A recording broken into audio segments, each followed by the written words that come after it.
Olá, que alegria! Mais um devocional. Hoje estamos na metade do nosso devocional, é o dia 20.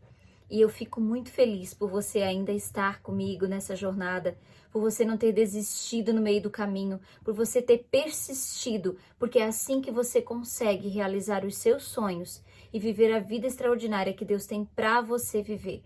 Quando a gente desiste no meio do caminho, isso sim é fracasso, porque você não alcança o seu objetivo. Então, se você está assistindo esse vídeo pela primeira vez, nós temos o devocional desde o dia 1. Faça um propósito e volte, assista um por dia e viva esse devocional que é maravilhoso, que é ungido, que fala do propósito da nossa vida, fala de relacionamentos, fala da nossa posição frente à comunidade, frente à nossa família, frente à nossa vida. Então, não deixe de estar se autoconhecendo e conhecendo um pouco mais, refletindo sobre questões do nosso dia a dia, questões que precisam da nossa atenção, que é o que esse devocional traz.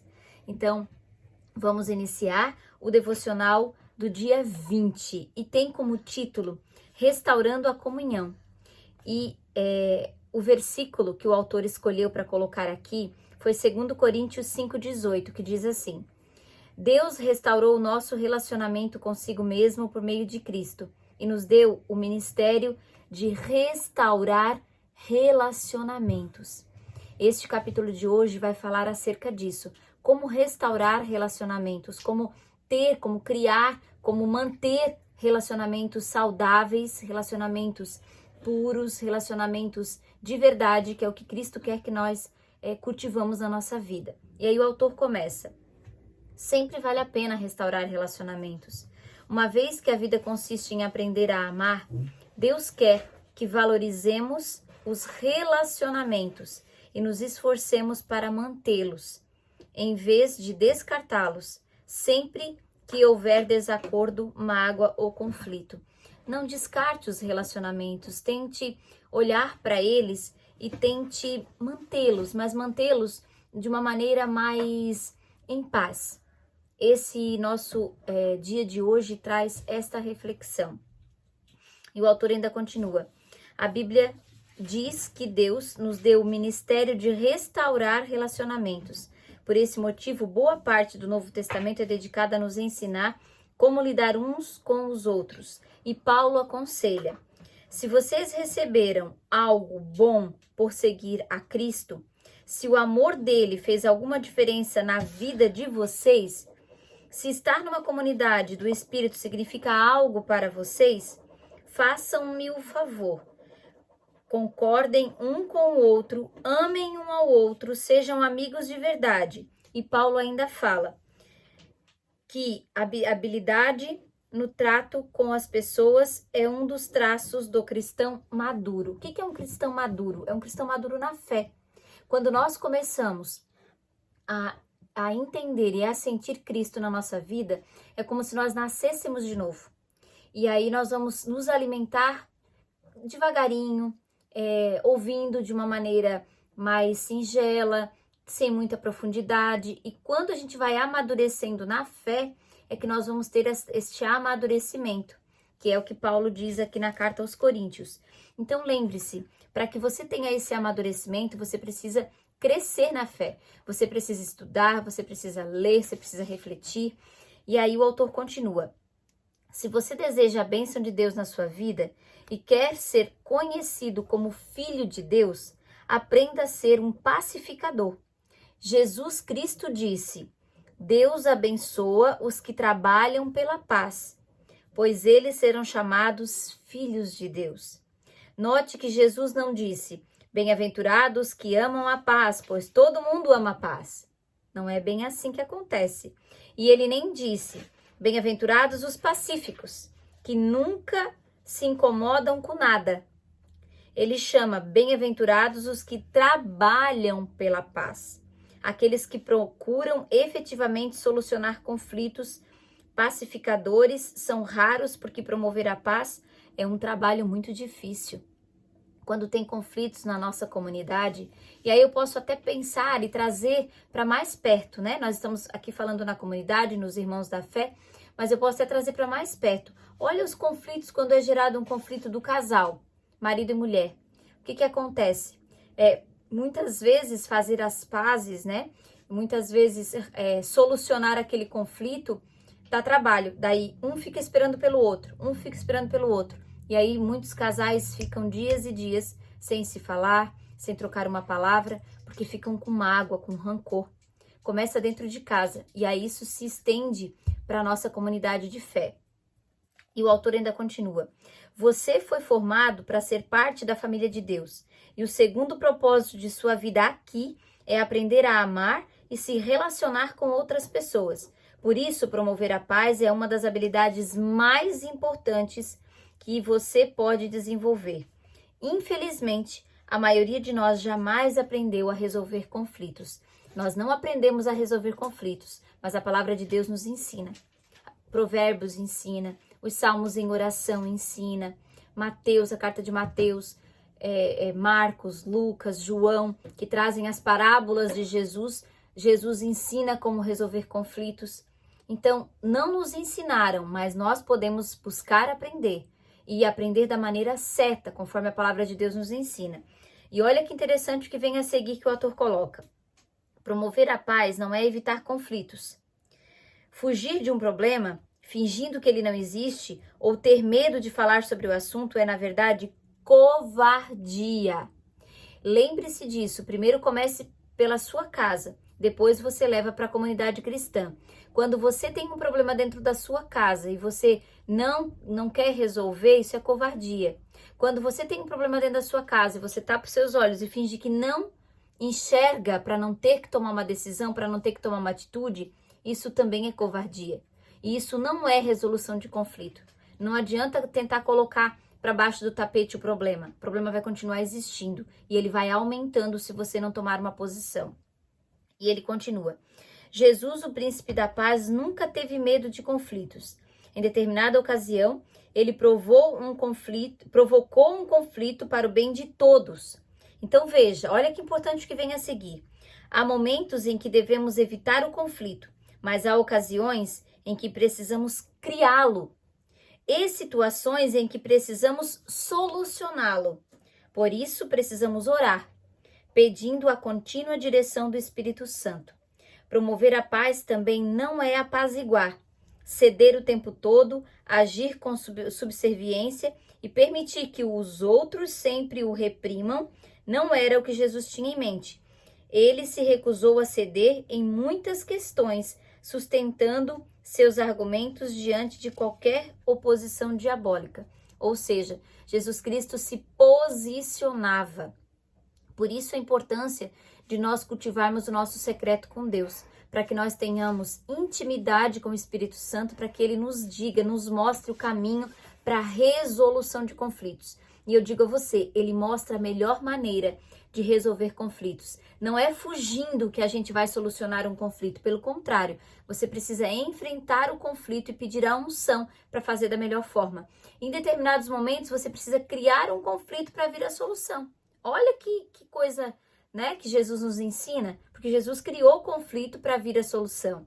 Então, nós somos seguidores dele e devemos seguir os passos dele. E aí o autor, então, continua. Como é que nós vamos restaurar um relacionamento? Como cristãos, Deus nos chamou para que ajudássemos nossos relacionamentos uns com os outros. E aí vem 7 passos bíblicos para restaurar a comunhão nos relacionamentos. O primeiro, fale com Deus antes de falar com a pessoa. Quando tiver conflitos, se comunique com Deus primeiramente, com o Espírito Santo, para que ele diga a você como agir. E aí você saberá o que fazer e a maneira de fazer. Assim como Davi compôs os salmos, use a oração para desabafar verticalmente, de baixo para cima. Eu e o Senhor, você e o Senhor. Conte a Deus suas frustrações. Clame por ajuda. Ele nunca fica surpreso ou aborrecido com a sua raiva, sua mágoa, sua insegurança ou qualquer outra emoção. Portanto, diga-lhe exatamente como se sente. Num capítulo aqui atrás, a gente falou sobre ser sincero com Deus. Para manter a intimidade com Ele, precisamos ser sinceros no nosso relacionamento. A maioria dos conflitos tem raízes em necessidades não satisfeitas. Algumas pessoas querem algo para suprir as suas necessidades. Ninguém pode suprir todas as necessidades, exceto Deus. E Ele sabe tudo o que nós precisamos. Ele sabe quais são as nossas necessidades. O apóstolo Tiago observa que muitos de nossos conflitos acontecem por falta de oração. Então tenha o hábito diário de fazer a oração, todos os dias, no seu secreto, no seu íntimo com Deus. Depois, Deus também nos fala, por que você não vem primeiro a mim? Ele está esperando. Quando você tem conflitos, vá primeiramente a Deus, porque Ele espera você. Ele quer que você vá até Ele, que você se dirija a Ele, que você desabafe com Ele, que você tenha um relacionamento muito contínuo, ou seja, todos os dias. Depois o autor traz, tome sempre a iniciativa. Não importa se você ofendeu ou foi ofendido, Deus espera que você dê o primeiro passo. Seja autorresponsável pelas suas ações. Mas foi fulano que fez, foi fulano que me ofendeu. Não importa. Tome você a decisão de perdoar e pedir perdão. Porque aí você se torna uma pessoa que resolve conflitos segundo a palavra de Deus. Dê o primeiro passo. E aí tem uma citação muito importante que vem logo abaixo. É assim que eu quero que vocês conduzam. Se alguém estiver no local do culto, prestes a fazer uma oferta, e se de repente lembrar de que um amigo tem algum ressentimento contra ele, deixe de lado a oferta. Saia imediatamente, procure o amigo e conserte a situação. Depois de fazer isso, então, você poderá voltar e oferecer o seu culto a Deus. Ou seja, você deve estar com seu coração limpo e purificado, jamais com raiva, com as suas emoções afligidas. Resolva, saia de onde você está agora e resolva o que precisa ser resolvido. Quando se trata de conflitos, o tempo não cura nada. Pelo contrário, as mágoas tornam-se mais profundas e você é o mais prejudicado. Muitas vezes a pessoa nem sabe que ofendeu você, nem sabe que está doendo tanto. E você está aí, se frustrando, entristecido, remoendo, doendo o seu coração, porque você não consegue dar o primeiro passo por orgulho. Então, pense nisso e não durma sem pedir perdão. Não vá para o culto cultuar a Deus sem antes seu coração estar limpo. A Bíblia diz que o pecado, incluindo os conflitos não resolvidos, bloqueia a comunhão com Deus e impede que as orações sejam respondidas, além de nos tornar infelizes. Se você tem algo para resolver, algum conflito não resolvido, alguma mágoa, alguma raiva, a sua oração não chega até Deus. E você vive frustrado, infeliz, e isso é um preço muito alto a se pagar. O outro ponto, demonstre compaixão pelos sentimentos dos outros. Use mais os ouvidos do que a boca. Por isso nós somos feitos com 2 ouvidos e uma boca. Ouvir mais e falar menos. Antes de procurar solucionar qualquer desavença, você deve primeiro levar em consideração os sentimentos das pessoas. Paulo aconselha que ninguém procure somente os seus próprios interesses, mas também os dos outros. O verbo procurar é a tradução do grego skopos, do qual formamos a palavra telescópio, microscópio, que significa estar alerta, observar. Concentre-se em seus sentimentos, não nos fatos. Comece pela compaixão, não pela solução do problema. Não seja você aquele que é o salvador da pátria, o dono da verdade. Observe o sentimento das pessoas primeiramente e depois, sim, juntamente com todos os envolvidos, você deve solucionar o problema, se estiver ao seu alcance e se for de competência sua. Depois, confesse sua parte no conflito. Nunca diga que você não tem responsabilidade. Quando há um conflito, as duas partes alguma responsabilidade têm. Por isso que aqui fala, dê o primeiro passo. Comece você ir até a pessoa, peça perdão, moa o seu orgulho, volte para o pó, como diz a palavra de Deus, humilha-te, humilha-te, humilha-te, para que você viva em comunhão com Deus e com a igreja, que são os nossos irmãos na fé. Depois ele tem: invista contra o problema, não contra a pessoa. Quando tiver um conflito, procure solucionar o problema e não contra a pessoa que causou. Porque dessa forma você fica remoendo e nutrindo o seu sentimento de raiva. E lembre-se, compaixão pelo outro, o que o outro está sentindo. Sempre quando há um conflito, há duas pessoas feridas. E às vezes, quando o outro não está ferido, ele nem sabe que feriu. Por isso que é importante a sinceridade, a oração com o Espírito Santo para ver de que forma agir, se é para falar, se é para ouvir, a compaixão. Então lembre-se disso. Não digam palavras que fazem mal aos outros, mas usem apenas palavras boas que ajudam os outros a crescer na fé e a conseguir o que necessitam, para que as coisas que vocês dizem façam bem aos que ouvem. A nossa palavra, a nossa boca, o que sai da nossa boca tem poder de vida ou de morte. Que o que sair da sua boca tenha poder de vida e não de morte. Pense nisso. E aí tem mais um ponto. Coopere tanto quanto possível. Paulo disse: façam todo o possível para viver em paz com todas as pessoas. A paz sempre tem uma etiqueta de preço. Às vezes custa nosso orgulho e quase sempre custa nosso egoísmo. Pelo bem da comunhão, faça o melhor que puder para chegar a um acordo.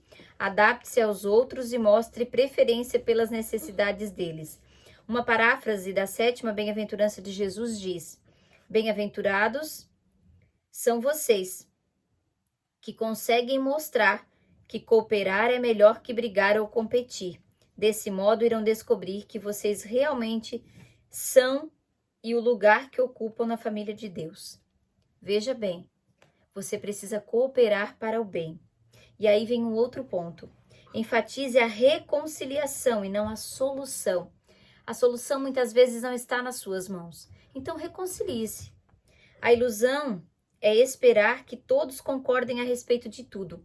Sempre vai ter alguém que vai discordar de você. Você sempre vai desagradar alguém. É impossível agradar a todos. A reconciliação, atém-se ao relacionamento, já a solução está vinculada ao problema. Então, a reconciliação se refere ao outro e não ao problema. Então, a solução do problema deve estar em segundo plano. Primeiro, você precisa se reconciliar com o outro. É isso que é importante, segundo a palavra de Deus. Depois o autor continua. O mesmo diamante tem diferentes aspectos quando visto de diferentes ângulos. Isso é um conflito. Um conflito, quando é gerado, dependendo do olhar que você tem para ele pode ter um significado diferente para cada olhar. Deus espera unidade, não uniformidade, união e não todos iguais.